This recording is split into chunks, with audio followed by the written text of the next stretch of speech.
Well, hello, my beautiful balancing Libras. It has been so long since I have been in your energy. It's been a long time since I've been in a lot of people's energy. I am back on YouTube, doing my thing. My goal this year is to come back full time on YouTube. But today's video is going to be about the new moon in Pluto. We're going to do a little bit of astrology because of the big transition. Uh, I said the new moon in Pluto, the new moon in Aquarius, sorry. And the Pluto aspect, the Pluto transition, and a couple of other things. I am doing a Pluto series because it's such a big transition. It has been in Capricorn for 16 years, 15, 16 years.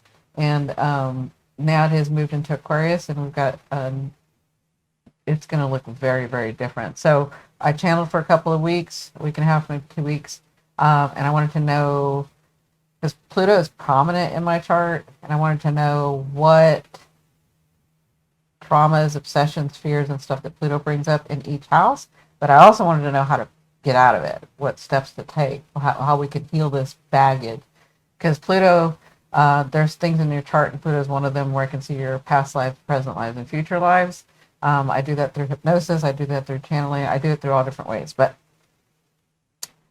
And because I know people want to know astrology, it's just such a big concept and it takes forever. I figured the best way to do it is to uh, get to know the planets and the houses and the signs really, really well.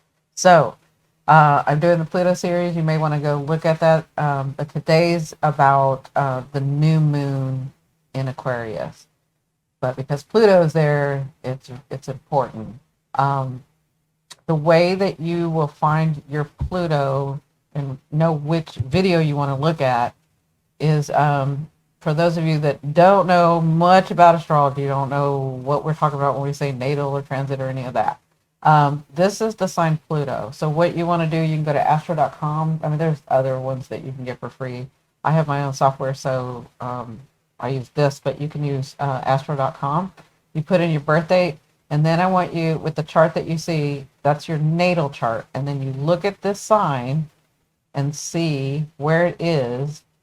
I mean, look at this planet, Pluto. This is Pluto right here. And you see what house it's in your natal chart.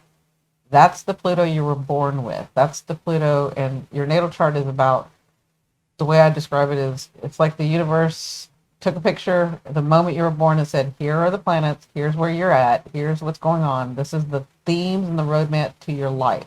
It's up to you what you want to do with those, whether you want to ignore them or whether you want to face them, whether you want to transmute them, whatever you want to do, but here's the roadmap. So Pluto in your natal is going to be different than Pluto in your transit.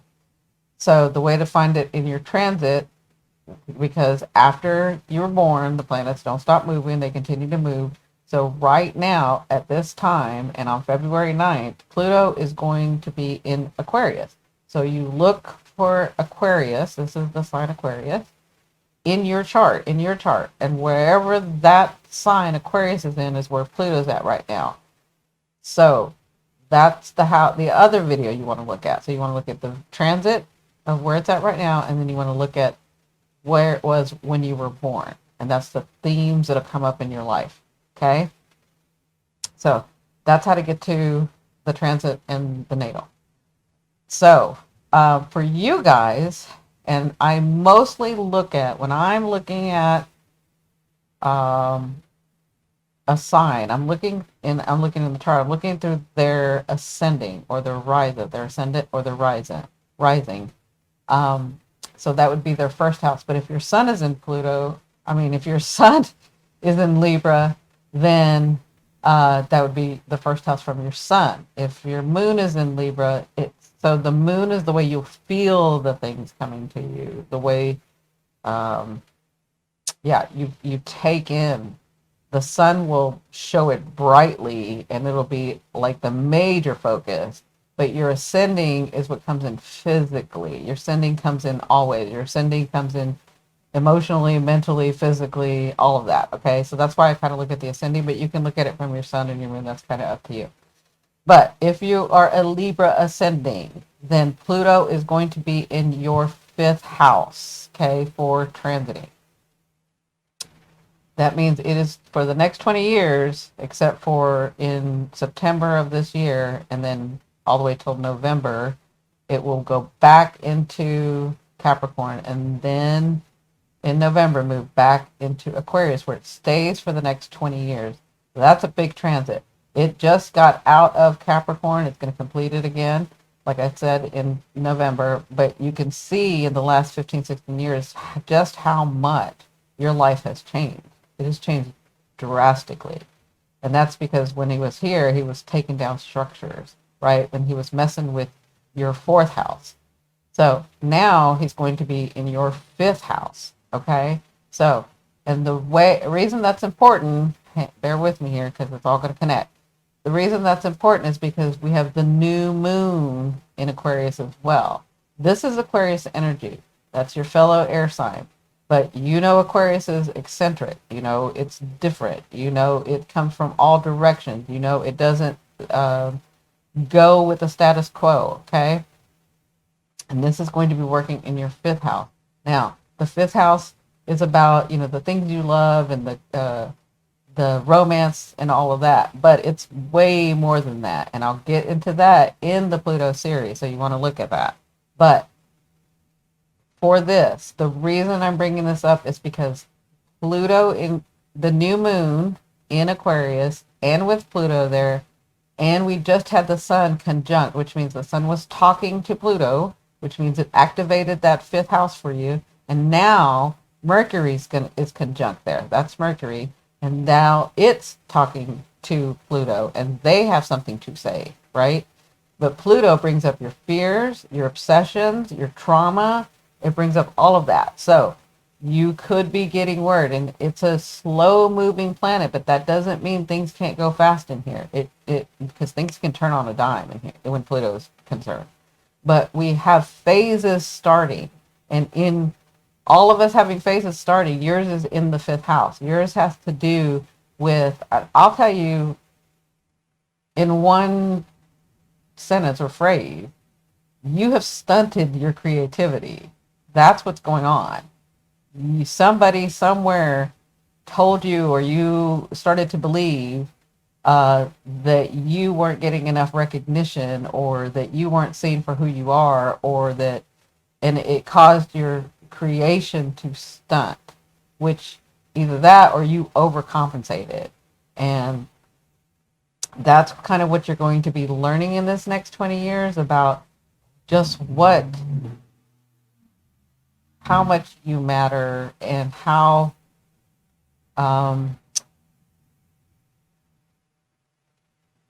you can create on your own and in partnership. Does that make sense? Because you guys are a partner sign.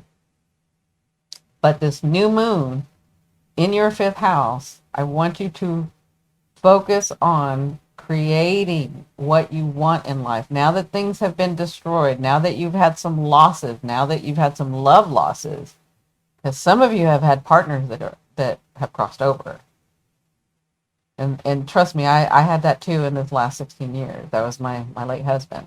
But some of you guys have had this, and so it's like picking up the pieces. But I want you to, what you're trying to understand here is the value in yourself and the creativity that you have to be able to make the life that you want, even though you've had these losses, and trying to transmute that. I don't know if that makes any sense, but go to my Pluto series. I go way, way deep into this. Okay. So the new moon is a way that we direct our energy to the life that we're trying to attain or have, or to have creative around us, right?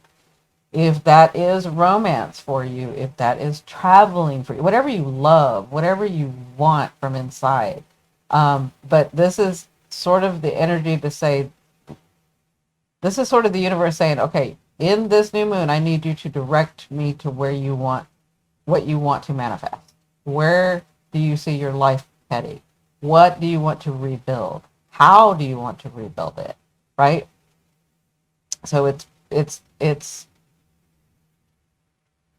calling, it's heading in the direction of the life that you're trying to rebuild, because a lot of you are trying to rebuild. Okay, y'all are on a good, you have, because I'm going to do tarot and I already pulled the cards.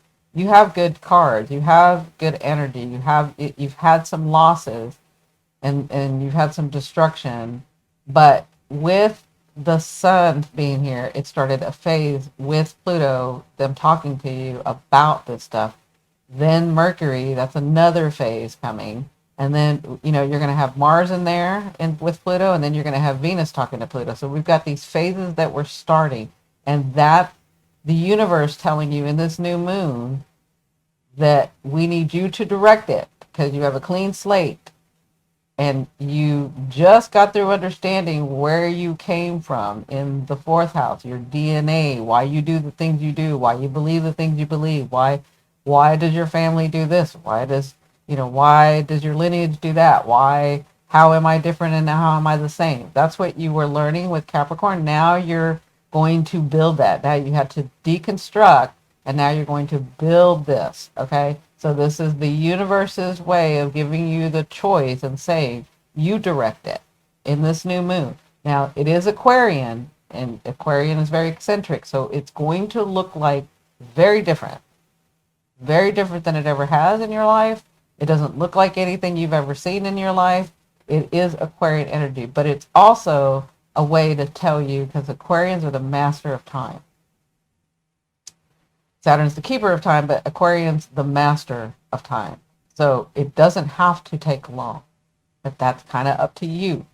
Are you going to look at these things, or are you going to ignore these things? Which is another reason I am just going to show you what I know, okay?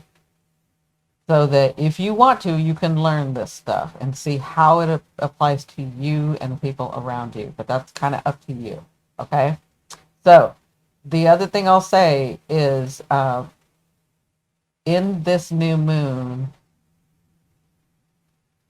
if you had a blank slate, which you do, how would you see the world in the way that you want it built around you? That's what you need to focus on. And that's what the beginning stages will be coming out in the next couple of months. In your sixth house, you have got to be, because Saturn has been here for a year, you have got to look at your daily routine, and I'm getting your health. Because before Saturn got here, you could pull from the ether or your higher self easily and clear out and transmute and change, or almost like get away with not paying attention to your body. And then when Saturn started transiting here in your sixth house, he wants you to be responsible for how you do things during your day, how you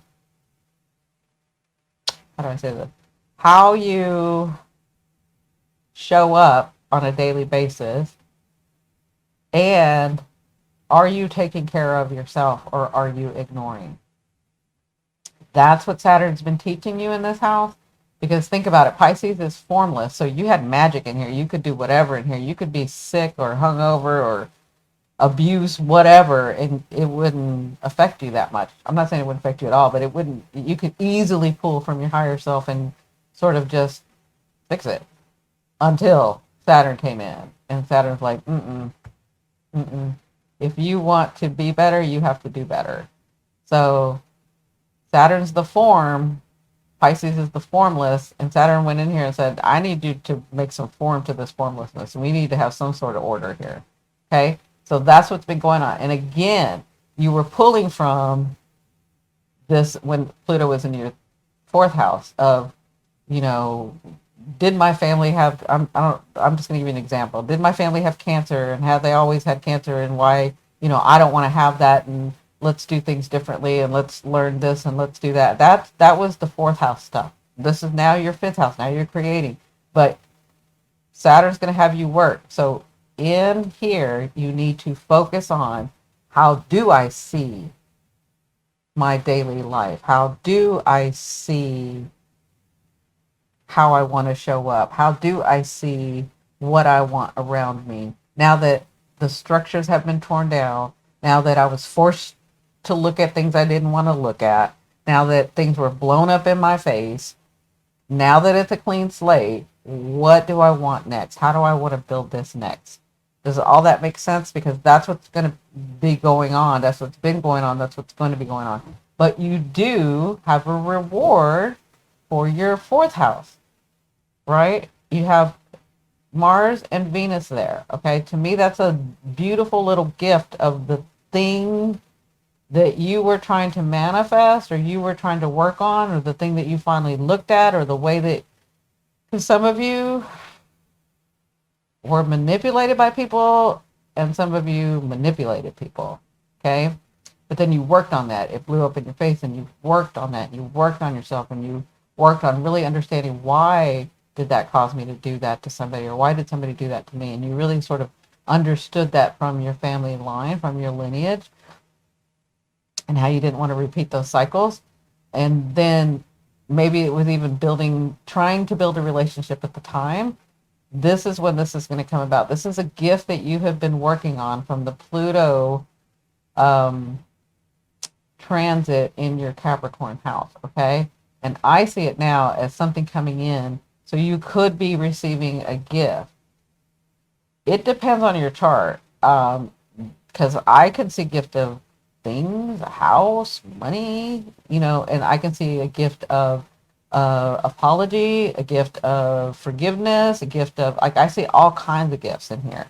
That's coming to you if it hasn't already or just came, okay? But all this, the reason I'm saying this is because all this is lit up in your chart. This side of your chart is lit up. It's activated. It means it's going to be a major focus. It's not the only focus because we have all this, but I don't want to talk about that. So I just want to go over this really highlighted stuff. So in the new moon, be sure, because you are empathic, you are the air sign that's empathic, be sure to focus on how you want this life of yours built. Like with Capricorn, I didn't want them to focus on how to do it. But for you, I do want you to focus on how to do it, because it has to do with your everyday life. It has to do with bringing this home. It has to do with, how do I see myself waking up with a job, without a job, having my own business, being married to somebody else wealthy, like whatever that is. How do you see that? That's what I want you to focus on. You want to take your Epsom salt bath. I have numerous videos. If you've known me forever, I have numerous videos about how to do that. Take your Epsom salt bath for 10 minutes, no more, no less, to neutralize your energy, give you some nutrients, and then I want you to focus on that. So meditate, light your candles, do your sage, any of that. If you need rituals, do that. If you don't, meditate. But eat right now for the next, now and 2 years. You need to take care of yourself physically, because you could have some health problems come up if they haven't already, because it's been here for a year. So you need to be taking a look at your body and listening to what it says, especially Libras and their nervous system. Like, your anxiety can get out of control and you don't even let it out. And that is wreaking havoc on your body. Okay? That I'm getting very strongly. That I've been through. So I know what that feels like. And y'all are doing it. So focus on how you want this built. Not just how you see your life, but how you want it built. How do you see your everyday? Okay? So that's all I'll say about the new moon in Aquarius. Remember, it's not going to look like anything. It's going to come in very different. Things are going to come in a very different way than they've ever come in. Where before you're empathic sometimes, and you can tap into your empathy easier than some of the other side. But, or you could feel it, know it's going to go one way. It's not going to do that right now. It's not. So I'm just letting you know the way that you used to do, and you should have learned already here. But if you're being stubborn and one of the last ones, the way you used to do things isn't going to work anymore. You got to do it differently now, because this is Aquarius energy. Okay?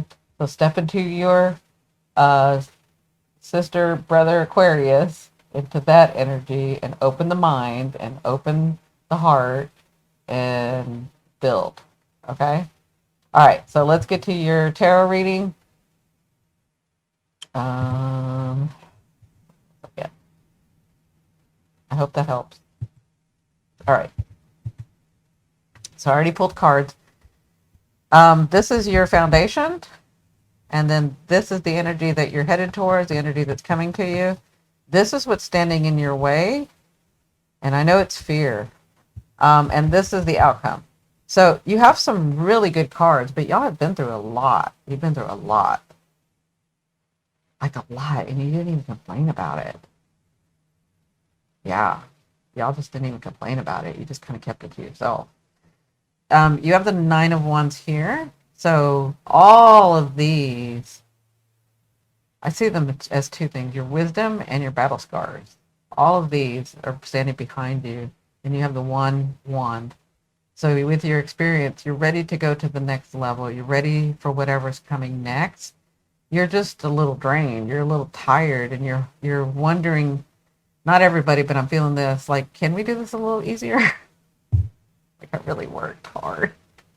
Like, I'm telling y'all are so sweet. Y'all don't even complain. It's not a complaint. You're just like asking, can I just rest here for a second? Can we do this a little bit easier? Like, can I figure it out? That's exactly where you need to be. That is so good. Like, you're the one sign that has it exactly like you're supposed to be. Yeah. You're just waiting for the next thing, but you're resting as you wait. And I want you to take that brain that talks to you all the time and just focus it. Focus it on how you want to rebuild. Do you want it to be hard? Do you want it to be? Because you may not say, oh, I want it to be hard. That's not what I'm saying. What I'm saying is, if it's your habit to have it be hard, if you don't call out to the universe that you want it easy, then it's going to automatically come out hard. Right? Does that make sense? So that new moon, this is for the new moon. This is for the next month. Just take that energy and focus on how you want it in your daily life. How do you want to build this, right? Do you want to build it with somebody, or do you want to build it by yourself? Do you want to build it with the same somebody, or do you want to build it with somebody else? Or maybe you don't even know yet, but leave that open too. Okay? So where you're headed and the energy that's coming towards you and you towards it, or some people like to call it jumping timelines, whatever, however you say it, you've got the 10 of Pentacles. That's one of the highest cards for me. So you've got really good energy and abundant energy. You guys got really good cards. You're in a really good place. You guys have learned your lesson. Oh my God, I wish I had so easy like you guys. But you have really learned your lesson. So, the 10 of Pentacles, this is generational wealth. This is generational stuff. And because you've been working on generational stuff, you're going to get the gifts of generational stuff. You've got abundance coming. You've got things coming to you. You've got the building coming to you. All the universe and your higher self and source is asking you is, how do you want it to unfold for you? Do you want it? How do you want it? Do you want it with somebody? Do you not want it with somebody? Like, you get to choose that stuff. But either way, this energy is generational wealth. Like I said, I saw some people like getting houses, getting things, getting money, getting, like, you're getting something. So yeah, I'm staying true to that. That's what I'm feeling. So that's the energy that's coming in. This is all in the next month or two. Okay. Now what's holding you back is the Wheel of Fortune, right? Because this is a very small group of you, because you've had the abundance and the things and the wealth and the relationships, you had those come to you. You had those, but you had them in a very selfish way, and you learned from that, and you don't want that coming about again. That's why I see it as holding you back. That's why I see it as, some people would say, blocking you, is that the things and the relationship and the abundance and the money or whatever, will that cause me to do things like I did it before or not, right? And so that's just a stumbling block. Remember, you have cleared and transmuted most of your energy, and those that haven't, you have to look at it. You have till November to do this. Okay. But don't be afraid. I feel like y'all are gun shy because so much has happened to you, and a lot of it shocked you. You didn't think you were, some of y'all didn't think you were going to be called out and called on for some of the things that you had done. You thought that was in the past and you were going to get rid of it, but it came back to bite you. And so you're sort of, you grew from that, you understood that, you made amends with that, and so you're just a little bit gun shy about your worth and your ability. Yeah, because I'm feeling some guilt and some shame. That could be what's holding you back. The other thing too is some of you get these bigger opportunities and you don't know whether you want to take those because you're not sure how you really want your life. Like if you get this big opportunity, but it causes you to move across the world, do I really want that or not? Like I'm getting that kind of thing too, and that could be holding you back because you do have the Ten of Pentacles, or some of you, I feel like you inherit something that is far, far away, but it's like land, or it's like a house, or it's like a car, or it's like I don't know, it's something that would have you go and maybe live there or be there for a while, and you're trying to figure out if you want that or not. But your outcome is the Emperor. So in rebuilding this, you are going to build with somebody, and you are going to understand you and what it takes to build, like what it takes to build a village, what it takes to build your life, what it takes to build the kingdom, right? The Emperor has come to a point where he enjoys and knows and appreciates everything around him because he has worked hard and he's been through some deep losses. But when he's finally at the point of his buildings, then he realizes that that it couldn't have been done alone. That that's not the way he wanted it. It takes everybody. And those are the people that you want around you, and he appreciates that. And he's very good at judging who he wants around him for all of this. Emotionally, physically, and mentally, because a lot of you will have people that will drain you mentally. So this is where you're headed to. This is your outcome. And you should be, for this next phase, because this is in the next month or so, you should be feeling and getting things, because I'm seeing pentacles. Pentacles, Emperor, the Wheel of Fortune, and then you have the wands to make the choice. So instead of staying in your middle and not making a choice and feeling like it's going to go away, I don't feel like y'all do that right now. I feel like y'all have learned from that. So I hope this helps. Let me know what's been going on with you. And thank you so much for supporting me as I come back to YouTube. I appreciate you. Thank you all for all the likes and the shares and subscribing. I love you, love you, love you. Bye.